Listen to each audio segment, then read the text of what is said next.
I always considered myself a skeptic, a man of logic, reason, and facts. Ghost stories and curses, they were the stuff of folklore, campfire tales told to scare the superstitious. But that was before I came across the cursed chair of Thomas Busby. It began innocuously enough. I was on a research trip to a small village in North Yorkshire, gathering material for a book on local legends. My publisher had insisted on something with a more sensational angle, a hook to pull readers in. That's when I heard about Busby Stoop Chair. The story went that in 1702, Thomas Busby, a notorious local thug, had been sentenced to death for murder. On the day of his execution, they say he cursed his favorite chair in the inn where he spent his last moments. According to the legend, anyone who dared sit in it would soon meet a grisly end. Over the years, the chair had been linked to countless unexplained deaths, accidents, sudden illnesses, freak occurrences. The locals avoided it like the plague. It was perfect for my book. A little history, a little mystery, and just enough horror to make it thrilling. The inn where the chair was housed had been turned into a museum of sorts, and the chair, roped off in a dusty corner, was one of the main attractions. When I arrived, I couldn't help but feel a little underwhelmed. It was just an old chair, wooden, rickety, with faded upholstery. Nothing particularly menacing about it. But as I stood there staring at it, something prickled at the back of my neck. It was as if the air in that corner was heavier, colder. "Are you here to see the chair?" the museum curator asked from behind me, startling me slightly. I hadn't heard her approach. "Yes," I replied, trying to sound casual. "I'm researching the legend for a book." She smiled, but there was no warmth in her eyes. "The chair has a dark history, you know. It's not just a story. People have died." "Coincidence, I'm sure," I said, waving off her warning. Her smile faded. "You would do well not to mock it. There's a reason we keep it roped off.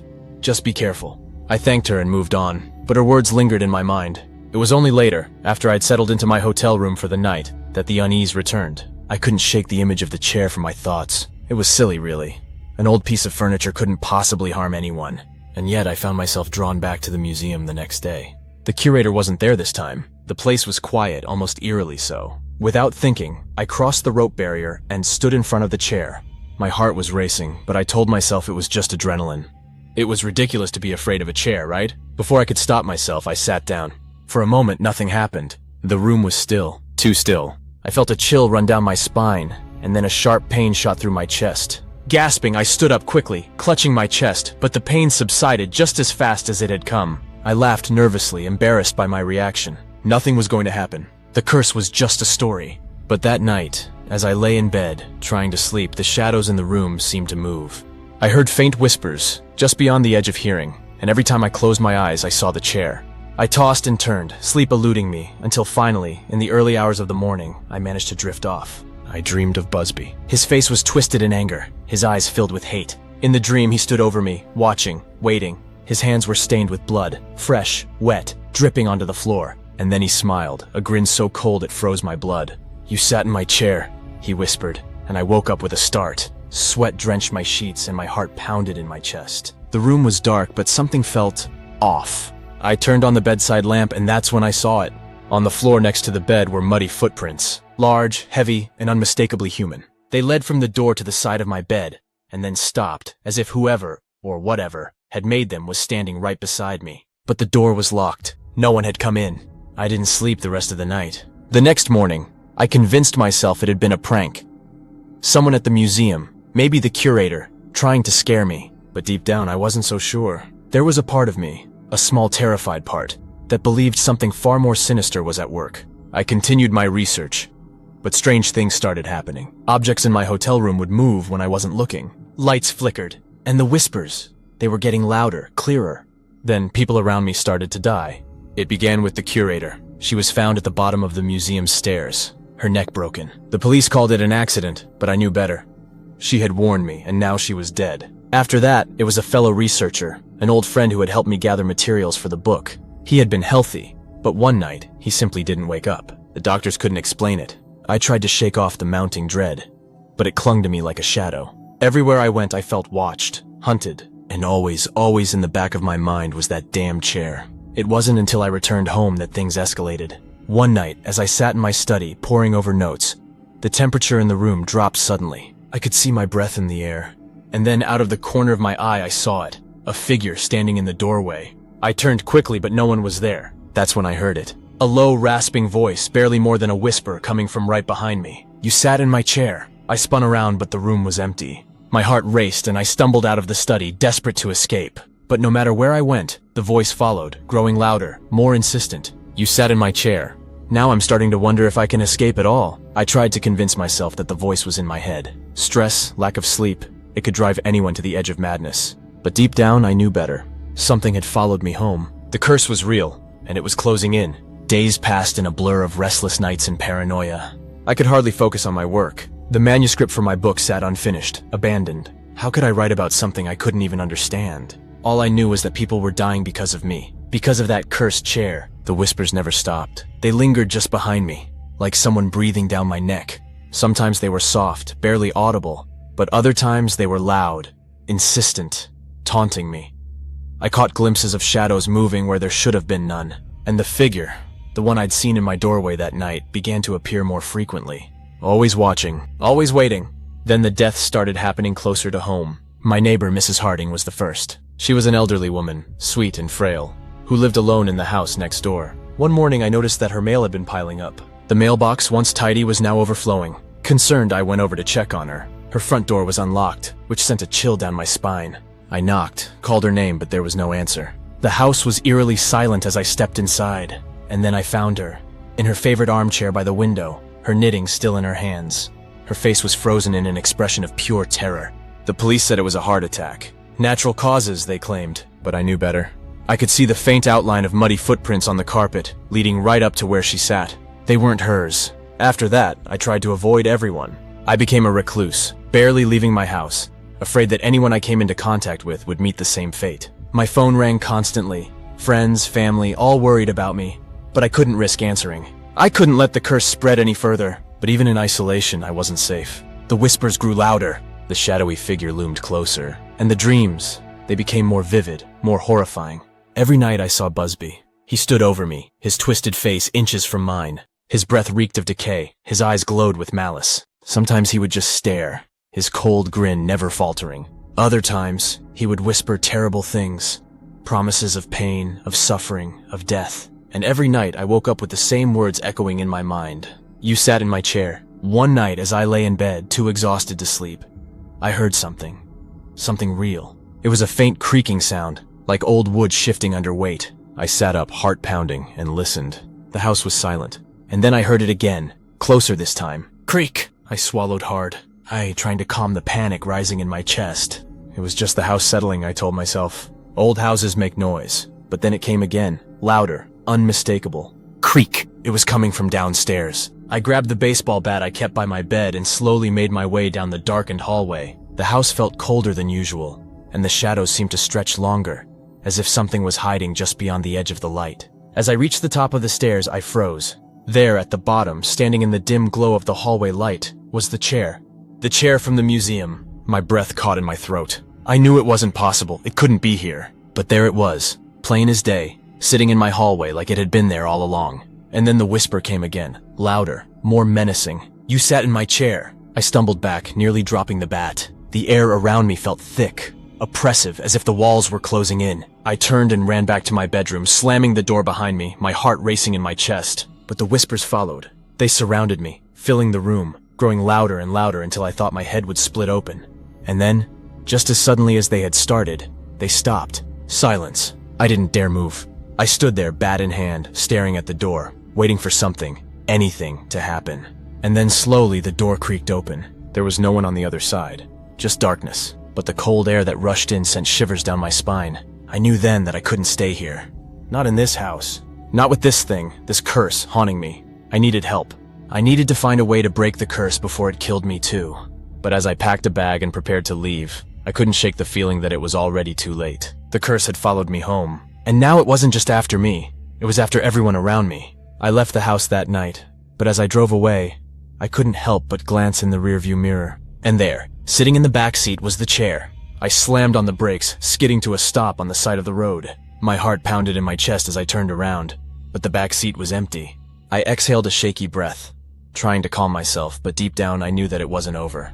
Not by a long shot. The curse was just getting started. After that night, I couldn't escape the feeling that the curse had embedded itself deep within me, like a parasite feeding off my fear. No matter how far I drove, no matter where I went, I couldn't outrun it. It was always there, just behind me, just out of sight, watching, waiting. I sought out experts, paranormal investigators, occult scholars, even a priest, but none of them could help me. The curse wasn't something that could be undone with a simple ritual or prayer. It was something darker, something ancient, and it had already claimed me as its next victim. The priest told me to cleanse myself, to repent, but his words felt hollow. The paranormal investigator, a woman who had seen it all, stared at me with wide eyes when I told her about the chair. She warned me that once something like that attaches itself to you, it doesn't let go. She didn't even charge me for the consultation. She just wished me luck. But luck wasn't what I needed. What I needed was a way out, a way to stop this thing before it consumed me completely. One night I decided to confront it. I couldn't keep running forever. I had to face it head on, whatever it was. So I returned to the village, to the museum where it all began. The building was closed, locked up for the night, but I didn't care. I broke in. The air inside was stale and thick with dust, but the oppressive atmosphere I remembered was stronger than ever. I felt it the moment I stepped through the door. A presence waiting for me. The chair was still in its corner, roped off like some harmless antique. But it wasn't harmless. Not anymore. I stood in front of it, my pulse quickening, my breath shallow. This was it. The source of all my nightmares.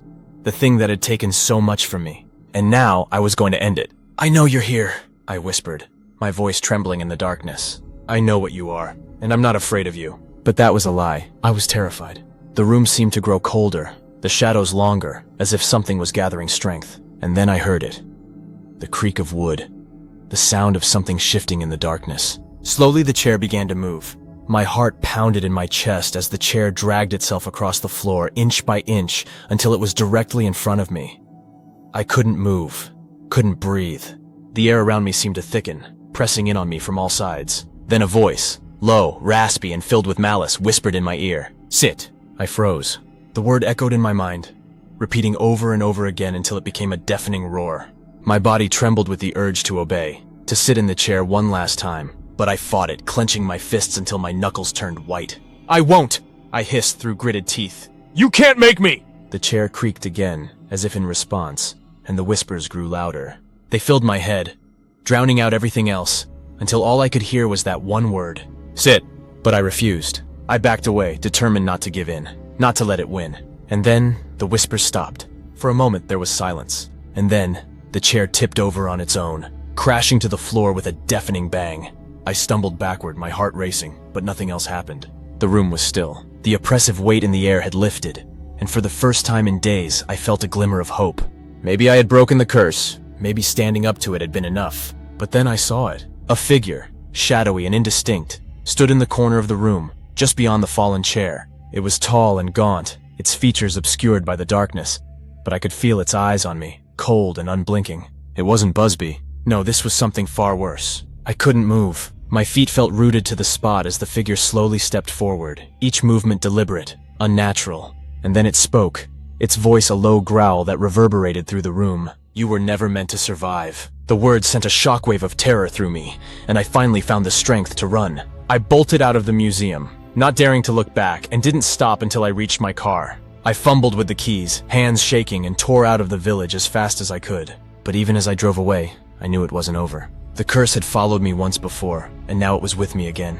That figure, whatever it was, had marked me, and it wasn't going to stop until it had what it wanted.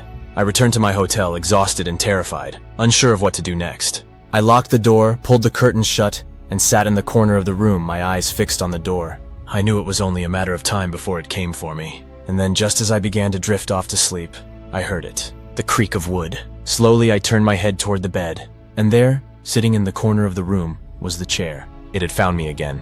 I wanted to scream, to run, but I couldn't move. The figure was back, standing in the shadows, watching me with those cold, unblinking eyes. This time there was no escape. And then, the voice whispered in my ear one final time, "Sit!" I was done fighting. I don't know when I gave in. Maybe it was the exhaustion, or maybe it was something darker. A part of me that had been slowly eroded by the curse until there was nothing left to resist. But I found myself standing, almost in a trance, moving toward the chair. My body wasn't my own anymore. The figure in the shadows seemed to pull the strings, guiding me forward with an invisible force that I couldn't fight. As I neared the chair, the air grew colder. My breath came in short, visible puffs, and the room seemed to darken, as if the very light was being sucked out. The figure in the corner watched, silent and still, its presence oppressive, suffocating. I lowered myself into the chair, The moment I sat down, a wave of nausea washed over me. My vision blurred, and the world around me seemed to tilt, as if reality itself was bending under the weight of the curse. My heart pounded in my chest, the sound echoing in my ears like a drumbeat of doom. But then the nausea faded, replaced by an eerie calm. The whispers that had plagued me for so long finally stopped. The room was silent. And then, the memories came flooding back. Memories that weren't mine. I saw Thomas Busby, saw him as he was in life. A cruel, ruthless man consumed by greed and anger. I watched as he murdered his father-in-law in a drunken rage, beating him to death in cold blood. I felt his twisted satisfaction as he dragged the body into the woods, burying it in a shallow grave. And I heard his final words, uttered with venomous hatred as he stood on the gallows, the noose tight around his neck. May death come to anyone who dares sit in my chair. But the memories didn't stop there. They kept coming, one after another, flashing through my mind in rapid succession. I saw the people who had sat in the chair over the years, the soldiers, the villagers, the curious tourists, and I saw how each of them had met their end. Horrible, violent deaths, all connected by one thing, the chair. And then I saw something else, something that made my blood run cold. I saw myself, not as I was now, but as I had been before all of this. Before the curse, before I had ever set foot in that damn museum. I saw myself sitting at my desk, working on my research, oblivious to the horrors that awaited me. And then I saw the figure, the same shadowy figure that had been haunting me, standing behind me, watching. But this time, the figure wasn't a shadow. It was me. My breath caught in my throat as I realized the truth. The curse wasn't just about the chair. It was about me. I hadn't released something when I sat in that chair. I had become it. The curse had twisted and warped me, turning me into the very thing that had haunted Busby's victims for centuries. I was the shadowy figure. I was the thing lurking in the darkness, waiting to claim its next victim. And now, I was trapped in the same cycle of death and torment that had claimed so many before me. I tried to stand, to escape, but I couldn't move. The chair held me in place, as if invisible hands were gripping me, forcing me to stay. I struggled, but it was no use. I was trapped, just like Busby had been. And just like him, I would never be free. The figure in the corner moved closer, its form shifting and warping as it approached. I tried to scream, but no sound came out. The figure reached out, its hand cold and clammy against my skin, and suddenly I was no longer in the hotel room. I was back in the museum, sitting in the corner where the chair had always been. The room was dark, the air thick with dust, and I could hear the faint sound of footsteps echoing through the halls. Someone was coming. The door creaked open, and a man stepped inside.